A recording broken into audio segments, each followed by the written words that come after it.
आपको यह भी समझना जरूरी हो जाता है कि आखिर क्या इसके कोई सियासी मायने हैं। आखिर अचानक अब कर्पूरी ठाकुर को यह सम्मान क्यों दिया गया, और इससे सवाल यह खड़ा हो रहा है कि क्या फिर पलटी मारेंगे नीतीश कुमार, क्योंकि 6 संकेत इसमें पढ़े जा रहे हैं। और वो 6 संकेत क्या हैं आपको बता देते हैं। गठबंधन में सीट बंटवारे को लेकर जो मतभेद बना हुआ है वो अभी भी बरकरार है। इंडिया गठबंधन में संयोजक का पद उन्होंने ठुकरा दिया, क्योंकि पहले नीतीश कुमार संयोजक के पद पर बनना चाहते थे, लेकिन ये जेडीयू की तरफ से कहा गया कि अब बहुत देर हो गई है। 15 जनवरी को लालू के घर पर 7 मिनट में ही नीतीश कुमार वहां पे बैठक करके वापस लौट आए और उसके बाद कर्पूरी ठाकुर को भारत रत्न देने के लिए आभार जताया है उन्होंने एनडीए सरकार का, और उन्होंने प्रधानमंत्री की सराहना भी की है। कर्पूरी ठाकुर राजनीतिक तौर पर गुरु माने जाते हैं। इसके अलावा इसके अपने ट्वीट में उन्होंने प्रधानमंत्री का नाम नहीं दिया, उसे डिलीट किया। दूसरे ट्वीट में प्रधानमंत्री का नाम लिखकर उन्होंने धन्यवाद दिया। तो ये जो बदलाव है, इन संकेतों को पढ़ा जा रहा है, और जो ये पढ़ा जा रहा है क्या इसके सियासी मायने सही तौर पर पढ़े जा रहे हैं। सीधे रुख करते हैं, मेरे दो सहयोगी मेरे साथ जुड़ गए हैं, प्रशांत झा पटना से और साथ ही ब्रह्म प्रकाश दुबे दिल्ली से। सबसे पहले मैं प्रशांत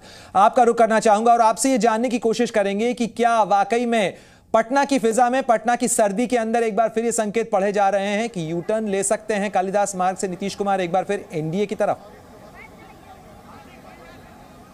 देखिए प्रणय, जिस तरह से जैसे ही भारत रत्न का ऐलान हुआ केंद्र सरकार की तरफ से, उसके बाद लगभग रात में 9 बजे नीतीश कुमार का पहला ट्वीट आया था, जिस ट्वीट में उन्होंने प्रधानमंत्री नरेंद्र मोदी को कोई उसमें धन्यवाद नहीं दिया था। लेकिन उसके जस्ट 45 मिनट के बाद एक दूसरा ट्वीट आया, जिस ट्वीट में ये लिखा गया कि प्रधानमंत्री नरेंद्र मोदी को धन्यवाद देता हूं। तो ये यहाँ पर सियासी मायने इसके निकाले जाने लगे कि क्या नीतीश कुमार का रुख जो है वो एनडीए की तरफ सॉफ्ट हो रहा है, क्योंकि उसी दिन यानी एक दिन बीते ही वो राज्यपाल से मिलने भी गए थे और राज्यपाल से लगभग 40 मिनट तक उनकी बातचीत हुई थी।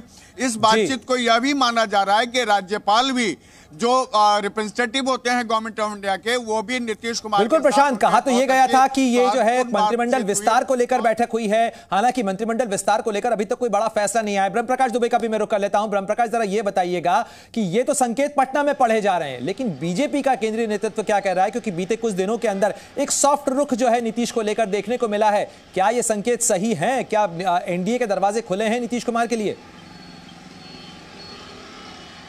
बिल्कुल बिल्कुल। देखिए प्रणय, अभी हमने बीजेपी के कई नेताओं से बात की। मुख्तार अब्बास नकवी का भी एक इंटरव्यू किया।